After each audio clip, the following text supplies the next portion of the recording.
Are we headed for regime change? Are we headed for regime change? That is the big question. And if you missed the webinar that we did yesterday, it was amazing on that topic of are we headed for regime change? I know we had close to 2,500 people who registered for the webinar. Many of you registered for it. I hope you enjoy it. Clips of it are going to be posted in the coming days on the Israel 365 news channel. You'll be able to pick that up there.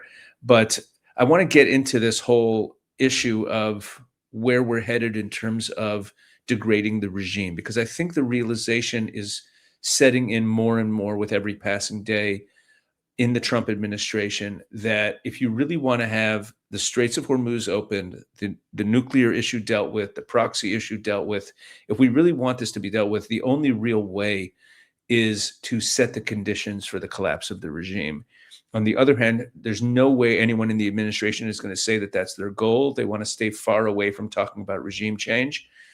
But in this clip I'm going to share with you, and I want to drill down on this clip. It's a clip of an interview that Larry Kudlow did with General Jack Keane. And in the interview, Kudlow says something that is very interesting. He talks about how President Reagan funded the resistance in Poland. And he compares that to this situation and says that Trump should do the same thing in helping the resistance or funding the resistance in Iran. And that's the moment I want to get to and drill down on. But to understand the full context of this, I want to walk through more of this exchange in order because there's a lot buried in this. Okay, so we're going to stop this clip a few times. I'll make some brief comments and let's get started with it. Let me pull it up on screen. Here it is, and go. Here we go. Surely, I don't know, but I think the president himself is crossing the Rubicon. I think he understands the things you just mentioned and the unreliability of anything to do with the IRGC. Pieces of paper mean nothing to them. They're going to backtrack on every single promise. So I think the bombing is essential. I think he's looking hard at invading Carg Island. It's a Venezuela-like takeover of their oil and their whole economic capability. It can be done. We've had you yourself and other military experts have said it can be done. We've got to reopen the Strait of Hormuz. I mean, I'll ask you: in effect, we're looking at Project Freedom? Point number one: Project Freedom. Which was 35 hours and dropped, but now that's the goal, to reopen the Strait of Hormuz. And number two, how about Pickaxe Mountain, for example, and any other evidence of nuclear operations by Iran? I mean, those are the two key points: the Strait and the nuclear options. Why not take them out in both counts? Yeah, absolutely. I'm convinced we absolutely. Okay, so that's our first clip that we're looking at here. So a few things here. First, crossing the Rubicon, right? You hear this a lot from people who want to believe that Trump is fully committed to finishing this. And again, I believe that he is moving in that direction, but I'm not so sure that he's crossed the Rubicon. He still talks about wanting to get a deal. I think he still believes that if we keep hitting them hard enough, they'll come to the table and cry uncle and make a deal. So I don't think he's fully there yet in really going for the jugular to take down the regime. Yeah, so I just think that Kudlow might be projecting his own Fox News attitude on here onto the president, but maybe he is. We'll come back to that. Let's go a little further here.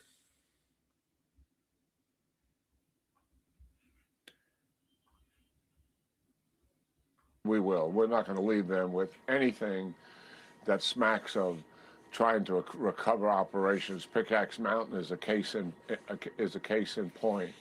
The concerns I have, Larry, going forward, deal with a couple of things. One, the Gulf states put pressure on our president through the mediators of Pakistan and Qatar. And by the way, those two countries are absolutely compromised in how much they favor Iran and play both sides, the United States and Iran, despite the fact that we have good relationships with their leaders. Their history and their involvement in complicity here is indisputable facts. And they organized the Gulf states to put pressure on our president when he was getting close to going back to major combat operations. And also, if you recall, you mentioned Project Freedom. We were in the 36th hour. The Saudis had called and said, no, you can't use your air base. You can't use Saudi airspace. We don't think this is going to work either. Others felt the same, and we shut that operation down. Those regional powers are gathering again. The mediators, Pakistan and Qatar, are gathering again to pursue the diplomatic approach, go to a ceasefire, and let's work a diplomatic solution, despite all the evidence we have to the contrary now, that whatever the Iranians are saying to the mediators, Qataris and Pakistanis, or maybe even directly to our negotiators, they're saying whatever they think we want to hear. And why are they saying it? Because they want one thing from us, and they got it on April the 7th. That is to stop the war, stop shooting at them. That's what they want, and they'll say whatever it takes, I think, to get that. And they will want to hold on to the Straits of Hormuz because it's such a key strategic asset for them. I think they're willing to fight us over it. And they'll go to a ceasefire to stop us taking control of it. But eventually, they will not give up control of this. I think the path we're on that the president has selected is the correct one. Let's finish it. Yes, I think that's the point. I mean, I think the president. Okay, let's pause it right there. A lot in this. A lot in this. So what he's talking about Qatar and Pakistan, right? I want to get back. I want to touch on that point. Qatar and Pakistan are compromised, as Jack Keane says. They're pushing for a ceasefire that serves Iran, not America. Their goal is to save the Iranian regime. We need more people saying this out loud, that Pakistan is not a neutral actor, that Qatar is not a neutral actor, that they are working to preserve the Iranian regime. He leaves it as a suspicion, but I can give you one of the receipts. In fact, I mentioned it in a video a few days ago, which I then also wrote up as a column in the Jerusalem Post. Here, let me show you. This appeared in today's paper in the Jerusalem Post, the column that I wrote, How America Can Actually Win the War Against Iran. And I talk about a number of things that America needs to do to change, to turn the tide of this and really drive towards victory. And one of the points that I make is that Pakistan has been undermining the blockade. They opened up 6 overland trade routes. They opened 6 overland trade routes since the blockade went into effect. And they're essentially giving a lifeline to the Iranian regime, and they're undercutting the blockade. So Washington has known about this for months, and they don't do anything. And if we're serious about economic pressure, you got to do that. You have to shut that down. So it's absolutely true that these other regional actors are actually working against the American interest here, and we need to be upfront about that. All right, let's keep going with the clip. I want to play you a bit more of it. I want to get to the main part that I want to touch on. Okay, so this next piece is going to be about 2 minutes long. Let's take it away. And himself has crossed the Rubicon. I think he is so furious at Iran's breaking of all the promises, and now they're shooting at us, and we're taking more casualties. All of it is tragic. I think he's absolutely furious, and I think he's exercising these tough options. I think we'll go, whether it's Project Freedom or not. I think the goal is to reopen the Strait of Hormuz, whatever it takes. And I wish he'd get Cargo Island too. Let me ask you another thing now, John. This other point that's been in the back of my head for days and days and days and days. With Israel, our great ally, okay, and instead of sniping at Israel, as some sources have been, but we'll cover that another time. Israel and the United States should use their secret services and foment regime change. We should be arming and communicating and coordinating and doing what we can. It's what President Reagan did. You know, he helped to arm people and give money to operations in Poland and throughout Eastern Europe. He worked with Margaret Thatcher as an intermediary and a helper. He worked with Pope John Paul II as an intermediary and a helper. And his goal was to overthrow Soviet communism. As a young man, I worked in his budget office in the first term and watched this operation unfold with people like William Casey running the CIA. Why can't we, or maybe we are, do exactly that with Iran? We should provide funding and arming and supplying and coordinating and communicating with the dissidents in Iran. I'm sure we know who they are, and trying to help them out there and to use the same tactics that Reagan used 40 some odd years ago. Why can't we do that, General Keane? Well, I think we should be doing it if we're not. Okay, let's pause it there. And we'll get to Jack Keane's comments in a moment. And we'll get back to the Karg Island issue as well. And, you know, on Karg Island, let's just deal with that. I think Karg Island's beside the point.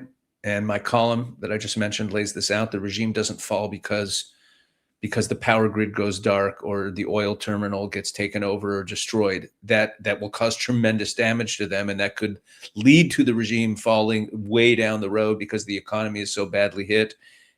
But they could still remain in power even if they're impotent about harming their enemy, harming neighboring countries, harming Israel. And if they remain in power, then it's just a matter of waiting out the Trump term, getting more money, you know, and they remain in power down the decades, and they don't have to deal with Donald Trump anymore.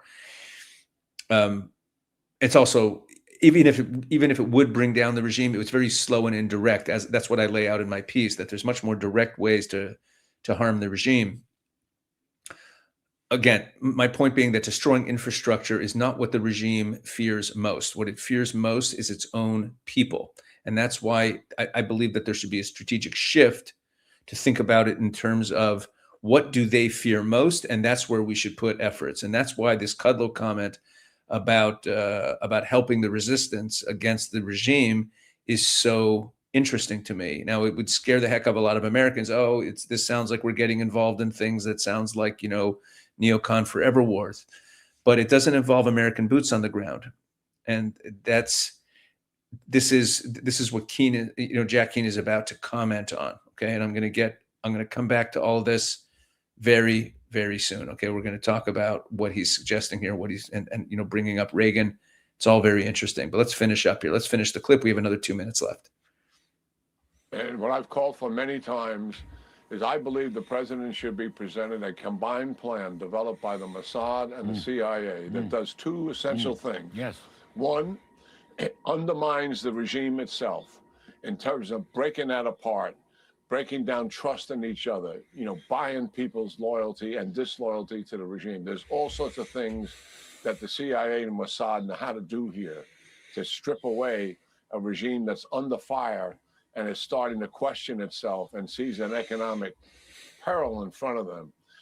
See, but it's not only CIA and Mossad covert activities. This is what I laid out in my piece, that there are things that can be done very publicly that would have the same effect, and they don't cost a thing.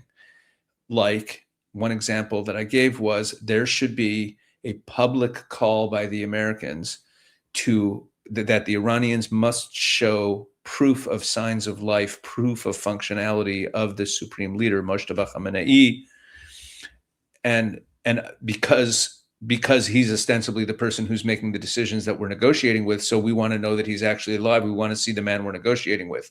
And I believe that doing that in a very public way, and the news will get through to the Iranian people that demand was made. And when the Iranian regime cannot produce Mojtaba Khamenei, which I believe they cannot, because I mean, the hiding of him has gotten so absurd at this point that I believe that they cannot. I believe he's either dead or incapacitated. But if they did that, it would, the doubt that it would plant in the minds of millions of Iranians about whether he's actually alive could do a tremendous amount to destabilize the regime. And it's the type of card that they're not playing right now. Let's keep going. The second thing is, and you're talking about it, is put together a comprehensive plan, both agencies, to help the Iranians resist.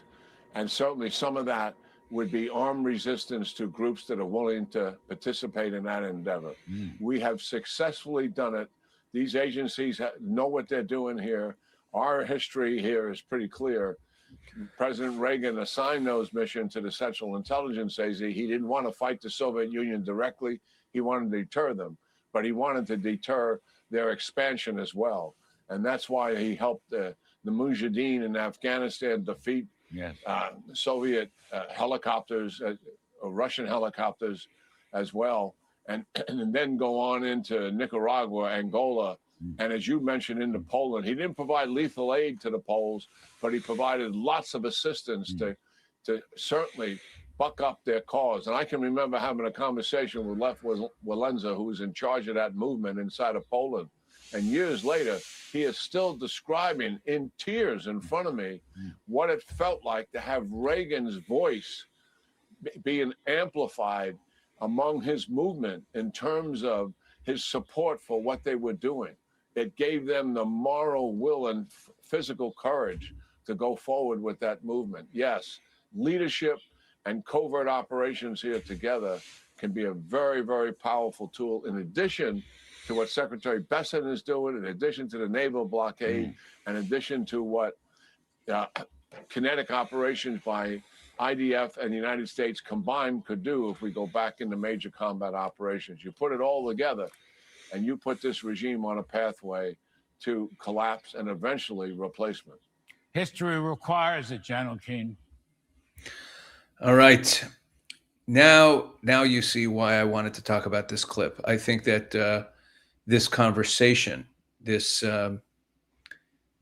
this historical comparison, and what Jack Keane just said there about leadership, about what it would mean to the Iranian people if President Trump would simply make statements at this point, calling the people back out into the streets and having Israeli air cover. These are things that I wrote about in my piece. But let me back up and give you my full take on what we just saw here. So the Reagan comparison, right? He's saying that there is a playbook. Let's go to the examples he gave. Poland, starting in 1982, Reagan authorized covert CIA funding, funneled largely through the AFL-CIO, if you believe that, and there were channels also that tied it into the Vatican. You saw the Kudlow mention that. He mentioned Pope John Paul II, who helped with that back when the Vatican actually cared about fighting evil. So there was this covert CIA funding that was funneled through to the Polish resistance to keep the Solidarity trade union alive after martial law by the Soviets crushed it. And we're talking printing presses, radio equipment. Funds were smuggled in, again, to keep the underground movement functioning over years. And it wasn't only money. There was also the rhetoric, as Jack Keane mentions, that Reagan said out loud repeatedly that Solidarity had America's moral backing. That moral backing really matters to people. So that's what Keane mentioned in this clip, that when he was meeting Lech Walesa, who was the head of the Polish resistance to the Soviets, when he was meeting with Lech Walesa years later, he broke down crying, describing what it felt like to hear Reagan's voice amplifying their movement. Okay, it's not a small thing. It's part of the whole strategy. We have to think not only in terms of this kind of linear way that we achieve our goals, like, oh, the Straits of Hormuz are closed, let's bomb all of the military positions to open it. You have to think also in terms of things like this, material support plus public legitimization of the Iranian people working together. Now, in Afghanistan, this is interesting. It was called Operation Cyclone. It was run through the CIA under William Casey, the guy that Kudlow mentioned there. There was billions of dollars funneled through Pakistani intelligence, arming the Mujahideen against the Soviets, including later in the program, Stinger missiles that neutralized Soviet air superiority. Now, we have to be honest about this. It's historically complicated. Some of that pipeline later fed into networks, terrorist networks that caused the U.S. problems in the Middle East. So that's a real caveat that that serious people would raise about what Kudlow is saying here, or what they're both saying here about Afghanistan. But the strategic logic remains the same, that you don't just think about attacks in a kinetic military sense. Bleed a hostile regime through its own internal dynamics and its own internal conflicts. But that's the direction of the thinking here, and that's more important than the specific examples. Okay, because again, we probably have mixed feelings. We should have mixed feelings about Afghanistan. Nicaragua also. He brought up Nicaragua. The Contras were backed by the CIA against the Sandinista government. And this one got Reagan into real trouble. There was the whole Iran-Contra affair, you might remember, congressional hearings, restrictions. It was a big scandal. But even that controversy proves the same point, that Washington already has the institutional muscle and muscle memory for exactly this kind of operation. The mechanisms exist, right? The precedent exists. The only question is whether the administration is willing to use it here, right? So when Jack Keane says we should be doing it if we're not, he's talking about the Reagan doctrine applied to Iran rather than what it was applied to in the past, the Eastern Bloc, Central America, but it was also applied in Afghanistan. If you break the regime's grip from the inside, arm the people who are willing to resist, pair it with loud public legitimization of the resistance. That's what he's talking about here. Now, Jack Keane stops short of specifics, right? He talks about how, they should come up with a plan, right? He says the CIA, I think the exact quote he said was, the CIA and Mossad should put together a plan, but he doesn't say what the plan should actually contain. Now, in my column that ran in the Jerusalem Post today, shameless plug, I laid out 5 concrete moves. I've mentioned a few of them already in this video. First, demand public proof of the life of Moshe Khamenei, right? Because every statement from him since February has been a written text. He hasn't even put out a video message, and that's got nothing to do with security precautions, right? So demand that. Second, let Israel finish off Hezbollah, Iran's foreign legion, without restraint. Third, call on the Iranian people to come back into the streets, give them encouragement, doesn't cost anything, and back the call up by giving Israel the green light to provide drone cover over Iranian cities to protect the protesters from the Basij and the IRGC. Fourth, stop the bombing of infrastructure and start bombing the IRGC, the checkpoints, the headquarters, the training bases, the IRGC and the Basij. Bomb them, right? You're not going to cause as much damage to the country, and you'll move closer. It'll accelerate victory. It'll have a double effect. And fifth, the last thing I suggested is the Pakistani trade routes that I talked about, that I mentioned before. Call out the Pakistanis for undermining the blockade.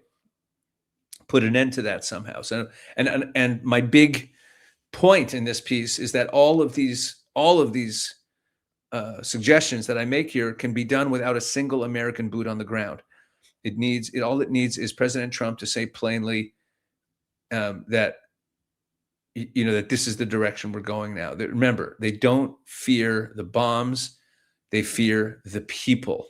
They fear the people, and that's the piece that was missing from this whole conversation. Was some putting meat on the bones of this. Kudlow and General Keane, they got us 80% of the way there. Right, the instinct is right. The historical parallels are interesting, but the mechanism to do this is what I laid out in that Jerusalem Post piece.